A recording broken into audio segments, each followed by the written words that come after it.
ನೋಡಿ ರಂಗೋಲಿ ಪ್ಯಾಟರ್ನ್ ಹಾಕೊಂಡು ಸಿಕ್ಕೋದು.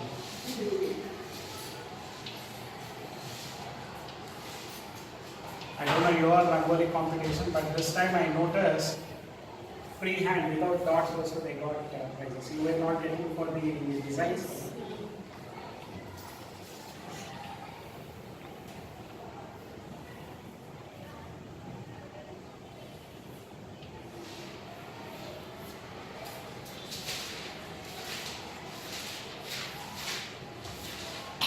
The neurons are connected with anything related to fits. Fits it has any side effects. Neurotransmitters, electric impulses, if they are not being properly transmitted, suddenly there is a dead end in that. They lose complete consciousness. Epilepsy is neurotransmission defects neuronal. So it will not be reconnected again. Get better. Neurons are not destroyed. It is because of some chemical imbalances it might happen. Epilepsy. Some are hereditary, as I told you. Some are there might be a damage in neurons. Many factors might be there. Epilepsy or fits. But majority of them are inherited also. Some of them have a family history of epilepsy.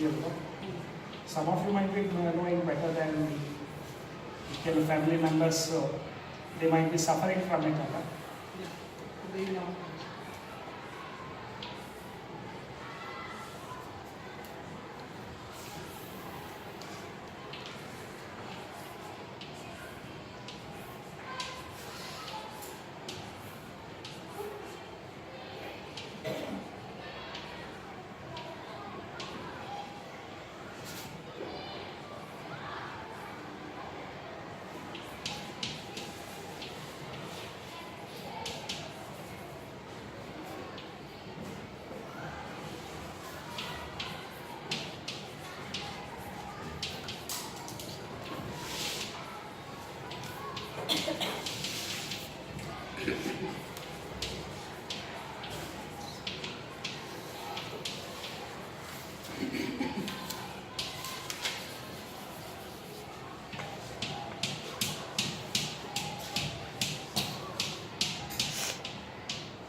See, this is the multipolar neuron.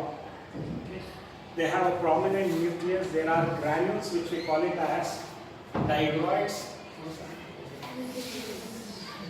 Dihydroids or Nielsen's granule, named after the scientist. They have a single axon, many dendrites. Adike multipolar neuron. Dendrites are going to receive messages and they are going to bring it to the cyton. The cell of this, we call it as cyton, not cyton. Cyton, C-Y-T-O-N. They have this, the head part of this. With the nucleus, we call this zone as cyton. Cytoplasm, nucleus. So the cytoplasm is neuroplasm. The membrane is neurioma, you can call it as, or cell membrane. So remember about that. Dendrites are there. Many dendrites, they are getting messages towards the cyton. Away from the cyton, the axon takes the messages. Axon is single. Okay. and they are having this cells which we call it as Schwann cells.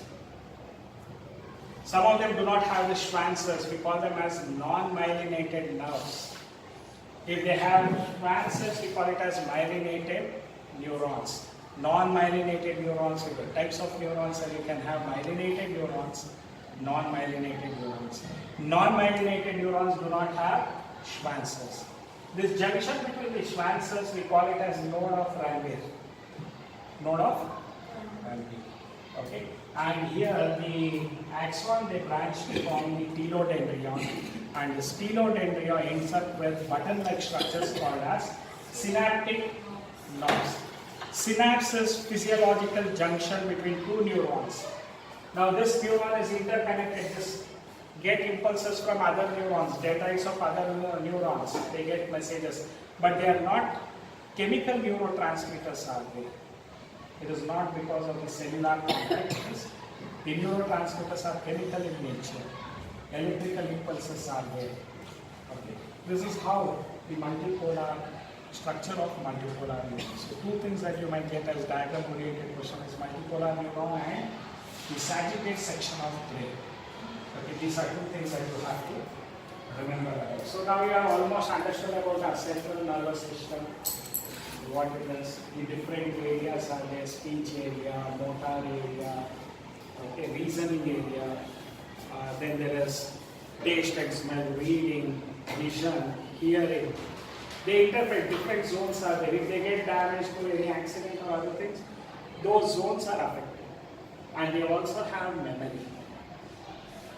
Thirst, hunger, all these are determined by the certain zones, like the thalamus and hypothalamus I told you about. So they also control the secretion of endocrine glands. A major control and coordination of all our organs are done by the brain. So very important part of our body is the nervous system. Nerve cell or neuron, multipolar neuron, I have drawn the diagram. So where they have a large number of dendrites which brings messages from different zones to the cyton or the cell body. Cell body of this neuron, we call it a cyton, C-Y-T-O-A. Okay. And the messages are carried away from the cyton through the axon. Axon branches to form telodendria. Telodendria ends up with button-like structures called as synaptic nerves. So each one of them are interconnected. Okay. The physiological junction between neurons, we call it as synapse. Okay. So the transmission of messages is through chemical transmission as well as through the electrical impulses. So we'll not go into the transmission method, that is a detailed topic. Just know about the structure of sagittate section of brain, multipolar neuron, then you know what is a brain, what are the human nervous system consists of central nervous system, peripheral nervous system. Central nervous system is made up of brain and spinal cord. Peripheral nervous system is made up of the somatic neural system, autonomous neural system. So the autonomous neural system consists of two types, sympathetic and parasympathetic. Sympathetic interacts with secretes the emergency hormone. Parasympathetic secretes the non-emergency hormone or noradrenaline or norepinephrine. So the emergency hormone which is secreted keeps the body prepared for fight, flight or fright. Fear. Yes. So 3F hormone. So if that, the heartbeat, the pupils will be dilated, everything is for ready for fight or flight or fear. That normal heartbeat and the blood pumping, if it has to be lesser, that is done by the noradrenaline or non-emergency hormone. Or it is also called as norepinephrine. So there's a coordination between the parasympathetic adrenaline. Okay. Sympathetic adrenaline, parasympathetic noradrenaline. So you have to remember about that.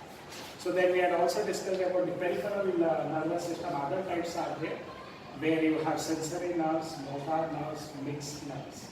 Or there is one more classification also called as afferent nerves and efferent nerves. Then I told you the reflex action is brought about by the spinal cord. So the brain has 12 pairs of cranial nerves, The spinal cord has 33 pairs of spinal nerves. Okay, so remember about it. Spinal cord you can find within the vertebral column. So the brain is again divided into forebrain, midbrain and hindbrain. Forebrain has this regions like, so I had told you about cerebrum, thalamus, hypothalamus.